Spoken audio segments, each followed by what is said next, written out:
प्यारे बच्चों नमस्कार, स्वागत है आप सबका हमारे YouTube चैनल शिवकुल एक मंच पर। आज हम बात करेंगे अलंकार के बारे में।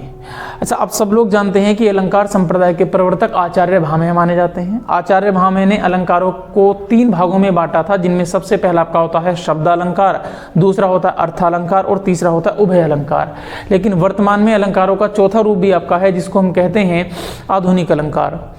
अलंकार का मतलब होता है कि जब आप साहित्य को लिखते हैं, आप रचनाओं को लिखते हैं, तो रचनाओं को लिखने के लिए जिन उपयुक्त शब्दों का प्रयोग किया जाता है, जिन अर्थों का प्रयोग किया जाता है, जिनसे खेला जाता है, उनको अलंकार कहा जाता है। जैसे कहीं पर कोई शब्द को रखने से कोई रचना बहुत अच्छी हो जाती है, तो वो आपका अलंकार होता है। आज हम इस वीडियो में चर्चा करेंगे शब्दालंकार के बारे में। और आप सबको बहुत बेहतर पता है कि शब्दालंकार 3 प्रकार का होता है, जिसमें एक आपका अनुप्रास अलंकार होता है, दूसरा यमक अलंकार होता है और तीसरा श्लेष अलंकार होता है। तो खैर आज हम बात करेंगे 3 अलंकारों के बारे में, अनुप्रास, यमक और श्लेष। तो इसके लिए आप एक छोटा सा लॉजिक ध्यान रखेंगे। आपको पता भी है कि भाषा की सबसे छोटी इकाई आपकी होती है वर्ण, और वर्णों से मिलकर के हिंदी में बनते हैं आपके शब्द। वर्णों का सार्थक समूह शब्द कहलाता है, और जब कोई शब्द बनता है तो उसका निश्चित तौर पर निकलता है एक अर्थ। और यही 3 आपके अलंकारों के प्रकार भी हैं। मतलब क्या है, मैंने एक लॉजिक आपके सामने रखा। भाषा की सबसे छोटी इकाई वर्ण होती है, वर्णों से मिलकर के शब्द बनता है, शब्दों के अर्थ निकलते हैं। अगर कहीं पर कोई वर्ण एक से अधिक बार आएगा, तब कुछ निश्चित सिचुएशंस होंगी जो कि उसको कुछ एक स्पेशल अलंकार में डालेंगी। और अगर कहीं पर कोई शब्द एक से अधिक बार आएगा तो भी कोई एक अलंकार होगा। और अगर कहीं पर कोई अर्थ एक से अधिक बार आएगा तो वहाँ पर भी आपका कोई ना कोई अलंकार होगा। कोई अर्थ एक से अधिक बार आना, या किसी भी शब्द का अर्थ एक से अधिक बार आना। तो देखते हैं क्या सिचुएशंस होंगी। अगर कहीं पर कोई वर्ण एक से अधिक बार आएगा तो उस अलंकार का ही आपका नाम डाला गया है अनुप्रास अलंकार। इसके अलावा अगर कहीं पर कोई शब्द एक से अधिक बार आएगा तो इस अलंकार को कहा जाता है यमक अलंकार। और अगर किसी शब्द का अर्थ एक से अधिक बार आएगा तो इस अलंकार को हिंदी में नाम दिया गया है श्लेष अलंकार। इसका मतलब एक सीधी सी परिभाषा ये होगी कि कहीं पर जहां पर एक वर्ण एक से अधिक बार आएगा वहां अनुप्रास अलंकार होगा, जहां पर एक शब्द एक से अधिक बार आएगा वहां पर यमक अलंकार होगा, और जहां पर एक अर्थ एक से अधिक बार आएगा वहां पर आपका श्लेष अलंकार होगा। लेकिन इन तीनों के साथ कुछ कंडीशंस भी चलती हैं। वो कंडीशंस क्या हैं, उन कंडीशंस को आप समझेंगे। अगर कहीं पर कोई वर्ण एक से अधिक बार आएगा तो जाहिर सी बात है, जो वर्ण है हमेशा व्यंजन होना चाहिए, स्वर नहीं होना चाहिए। वर्ण हमेशा व्यंजन होगा, व्यंजन होना चाहिए।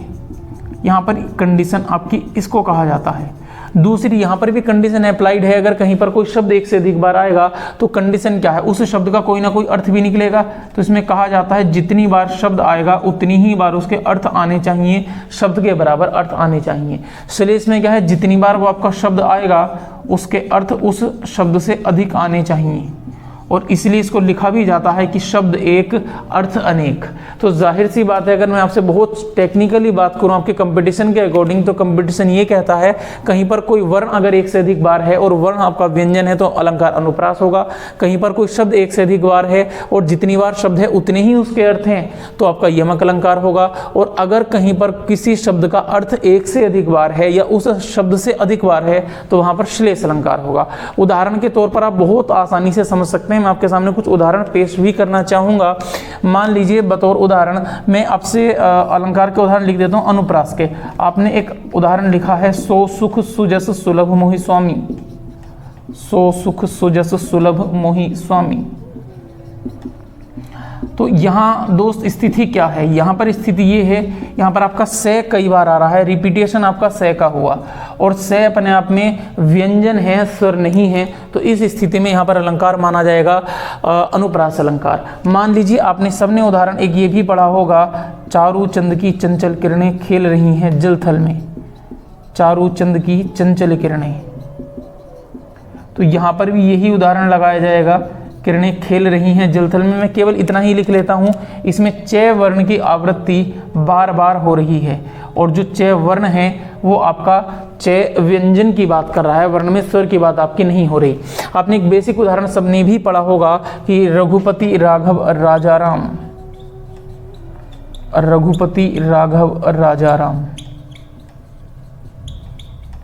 ये उदाहरण भी आपका इसी को दिखाता है। यहाँ पर आपकी रे कई बार आ रहा है और रे अपने आप में स्वर नहीं है, रे अपने आप में व्यंजन है। आपने पढ़ा होगा सबने तरनी तरुजा तट तमाल, ये भी आपका इसी का उदाहरण है।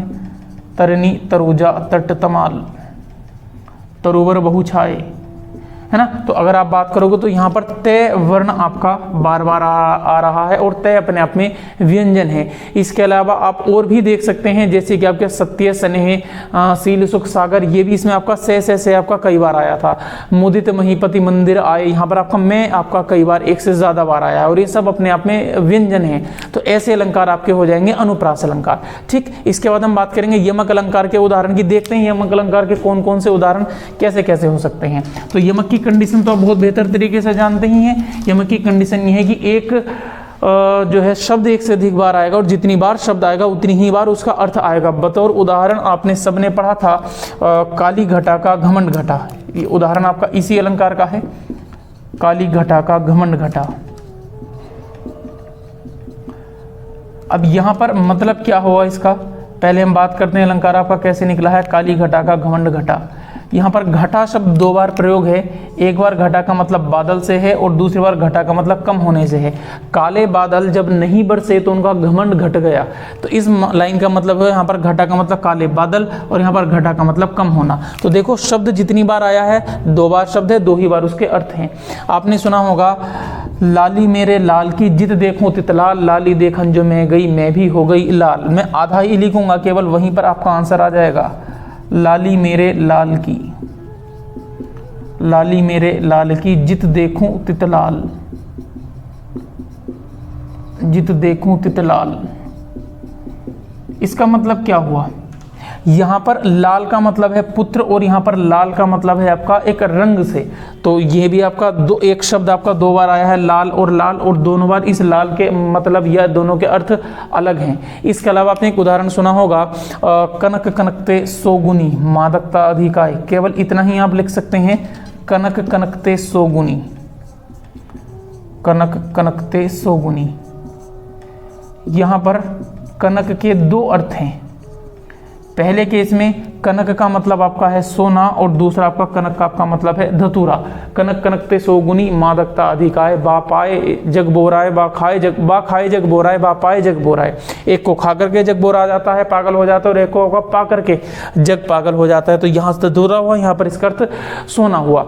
इसके अलावा आपने पढ़ा होगा तीन बेर खाती थी वो तीन बेर खाती है। यहाँ पर जो बेर का मतलब है, एक उदाहरण ये भी है इसका, तीन बेर खाती थी वो तीन बेर खाती है। चलो यहाँ को आपका लिख देता हूँ, और तीन बेर खाती थी वो तीन बेर खाती है, तीन बेर खाती थी वो तीन बेर खाती है। ये भूषण जी की कविता है, तीन बेर खाती है। ऊंचे घोर मंदिर के अंदर रहने वाली ऊंचे घोर मंदिर के अंदर रहती है ना। वहाँ भी अलंकार है, यहाँ भी है। यहाँ पर तीन बेर, यहाँ तीन बेर का मतलब है तीन टाइम से, तीन बार से, और यहाँ पर तीन बेर, यहाँ पर बेर का मतलब आपका एक फल से आपका है, प्लम्ब से है।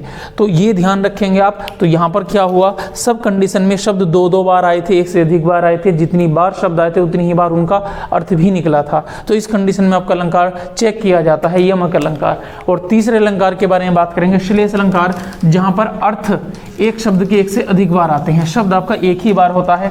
देखेंगे जरा, चेक करेंगे कैसे। आपने सबने एक उदाहरण इसका पढ़ा होगा, रहीमन पानी राखिए बिन पानी सब सून। इसी उदाहरण के बारे में चर्चा कर लेते हैं कि रहीमन पानी राखिए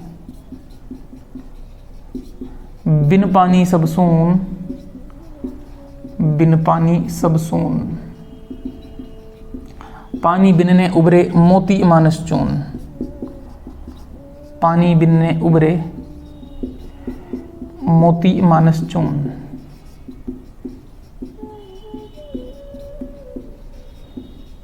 तो यहाँ पर पानी के तीन मतलब हैं। रहीमदास जी कह रहे हैं कि पानी को संचित करके रखिए, सेव द वाटर पॉलिसी जो रहीमदास जी तो बहुत पहले से चला रहे हैं। और बिन पानी सब सून, पानी के बिना सब कुछ सूना है। पानी के बिना तीन चीज़ें तो बेहतर तरीके से हो ही नहीं सकती। इस पानी के तीन अर्थ हैं, पानी बिना उभरे मोती, मोती में चमक इसका परिप्रेक्ष्य है। मानस आदमी, आदमी के लिए मतलब है आदमी के अंदर तरलता होनी चाहिए उसके स्वभाव में, जैसे पानी में तरलता होती है, तो यहाँ पर आपका इसका मतलब तरलता से है। और चून मतलब आटा, तो जो आटा हुआ उसको गूंदने के लिए आटा को पानी की जरूरत पड़ती है, मतलब कि यूनिटी का प्रतीक हुआ। तो यहाँ पर भी इसके 3 अर्थ निकले। तो एक शब्द के 3 अर्थ जब भी निकलेंगे, या 2 निकलेंगे या 4 निकलेंगे, मतलब एक शब्द से ज्यादा अर्थ निकलेंगे, वहां पर अलंकार हो गया हमारा श्लेष अलंकार। और इसका उदाहरण मैं आपको देता हूं, एक तो ये हुआ, और एक आप इसका उदाहरण समझिए। आपने उदाहरण सुना होगा जो है चरण धरत चिंता करत, चितवहु चारों ओर, चरण धरत चिंता करत, चिंता करत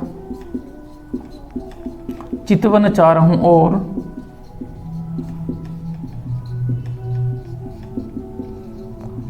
सुवर्ण को खोजत फिरत कवि व्यभिचारी चोर,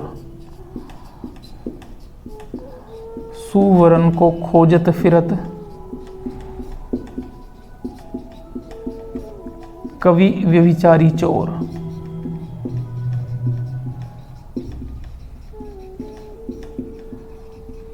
देख लेते हैं।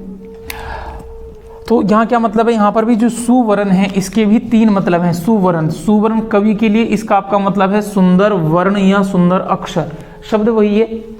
व्यभिचारी के लिए आपका है सुंदर रंगरूप, शब्द वही है, वर्ण का मतलब यहाँ पर रंग रूप से लेगा। चोर, चोर के लिए सुवर्ण का मतलब हुआ स्वर्ण और मतलब आपका सोना।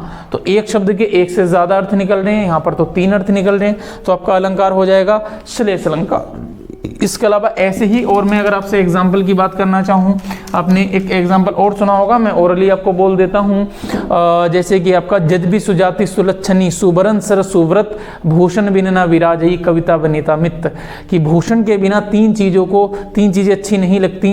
कविता मतलब कविता आपका रचना, वनिता मतलब महिला, और मित्र मतलब मित्र। तो 3 चीज़ों के लिए आपका आभूषण होने चाहिए, ये इसका मतलब है ना। मित्र के लिए गुण ही उसके आभूषण हुए। इसके अलावा आपने एक और सुना होगा, जो रहीम गति दीप की, कुल कपूत सोई गति होई, बारे उजियारे करे बढ़े अंधेरा होई। तो रहीमदास ये भी कह रहे हैं कि जैसी गति है, जैसी स्थिति दीप एक दीपक की है, एक चिराग की है, वैसी ही गति किसी कपूत की है, बिगड़े हुए बेटे की है। क्या गति है? बारे उजियारे करे, जब वो जलेगा, जब वो शुरू होगा तब तो उजियारा करेगा, तो खुशी होगी। जैसे दीप जलेगा, उजियारा हुआ, ठीक। और आपका बच्चे का जन्म हुआ, उजियारा हुआ। बढ़े अंधेरे होई, क्योंकि कुपुत्र है। तो यहाँ पर दीप के परिप्रेक्ष्य में बढ़ने का मतलब है दीप का बंद होना, जब बुझेगा तो अंधेरा करेगा। और ऐसे ही जो आपका कुपुत्र हुआ वो जब बड़ा होगा तो वो आपके करेगा तो कांड, और जब वो कांड करेगा तो जाहिर सी बात है क्या होगा कि अंधेरा ही होगा, जो कुल है कुल का नाश ही होना है। तो यही कंडीशन रहीमदास जी कहते हैं। इसके अलावा एक और उदाहरण है फेमस, आप बहुत सारे बच्चे उसको जानते भी होंगे। चिर जीवों जोरी जुने क्यों न स्नेह गंभीर, को घाटिए वृष भानुजा वो हलधर वे हलधर के वीर। ये दरअसल एक उदाहरण है रहीमदास, सॉरी आपका बिहारी जी का। तो बिहारी जी का उदाहरण है, चलो मैं आपको लिख देता हूँ। चिर जीवो जोरी जुरे, ये एक फेमस उदाहरण है, एग्जाम में कई बार भी आपका आया है। चिर जीवो जोरी जुरे, जोरी जुरे क्यों न स्नेह गंभीर, क्यों न स्नेह गंभीर। बिहारी थे, बिहारी के दोहों में चमत्कार है, एक ही सतशैली की और पूरे साहित्य में नाम है बिहारी साहब का। को घाटी ये वृष भानुजा वे हलधर के वीर, को घाटी ये वृष भानुजा वे हलधर के वीर। समझ लीजिए इसका अर्थ कैसे इसमें श्लेष अलंकार लिया गया है, वे हलधर के वीर। इसमें से श्लेष अलंकार का मतलब यह समझते हैं, पहले बिहारी जी कह क्या रहे हैं। उन्होंने कहा चिर जीवों जोरी जुरे, कि ये जो जोड़ी है वो चिरंजीवी हो। कौन सी जोड़ी? दूसरी बात, क्यों ना स्नेह गंभीर, इस जोड़ी में स्नेह या प्यार या प्रेम क्यों गंभीर ना हो, क्यों? उसकी 2 स्थितियां बताई हैं यहाँ पर, कैसे श्लेष अलंकार है। पहली स्थिति के बारे में बात करूंगा रेड मार्कर से, दूसरी के लिए ब्लू मार्कर देखेंगे। को घाटिए वृष भानुजा, यहाँ पर वृष भानु का मतलब है आपका वृष भानु की पुत्री, और वृष भानु की पुत्री आपकी है राधा जी। तो यहाँ पर तो आपका जिक्र है राधा जी के लिए। वे हलधर के वीर, और वे का मतलब वो जो दूसरे व्यक्ति हैं वो हलधर, हलधर मतलब हल को धारण करने वाले बलराम, और वीर शब्द आपका है बलराम के भाई हैं, वो आपके कन्हैया हैं, वो आपके कृष्ण जी हैं। तो मतलब ये जोड़ी चिरंजीवी हो, इसमें स्नेह गंभीर क्यों ना हो, क्योंकि एक राधा है एक कान्हा है, और राधा कान्हा का जो प्रेम है वो संसार में आपका जो है अप्रतिम है, पवित्रतम प्रेम है। ठीक, दूसरी इसमें स्थिति क्या है, को घाटिये वृषभानुजा। अब इसको अगर आप और संधि विच्छेद करें तो आपका शब्द होगा वृषभ प्लस अनुजा। वृषभ का मतलब बैल, और बैल की बहन आपकी होगी गाय, तो यहाँ पर आपको हुआ गाय। वे हलधर के वीर, और हलधर का मतलब जिसके कंधे पर हल रखा हुआ हो, और यहाँ पर आपका इसका मतलब सीधा सीधा आपका हुआ बैल। तो इसका मतलब भी आपका ये हुआ कि ये वाली जो जोड़ी है वो जो है चिरंजीवी हो, इसमें स्नेह गंभीर क्यों ना हो, प्रेम क्यों ना हो, क्योंकि एक गाय है और एक बैल है। तो देखो एक शब्द के दो अर्थ निकले यहाँ पर, तो बल्कि आपका दो बार श्लेष है। दरअसल बिहारी हैं तो बिहारी जी के दोहे तो बहुत खतरनाक होते ही होते हैं। तो एक्चुअल में है क्या, दो अर्थ हुए। वृषभानुजा का मतलब एक जगह राधा हुआ, एक जगह गाय हुआ, तो एक बार तो आपका जो है श्लेष अलंकार ये हुआ।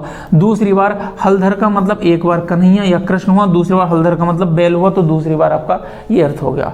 तो दरअसल क्या है, जो श्लेष अलंकार है दो प्रकार का होता है, अभंग श्लेष और सभंग श्लेष।